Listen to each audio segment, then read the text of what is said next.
Римский салют. Сегодня мы с вами напишем простенький генератор паролей на языке программирования Python.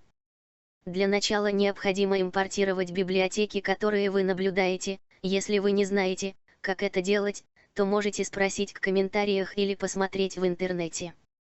Далее формируем цикл for. Для примитивного усложнения мы добавили алфавиты разных народов. В результате всех манипуляций, мы получим готовый результат в виде 5 сгенерированных паролей. Если видео было вам полезно и интересно, то что-нибудь жмите, что-нибудь пишите.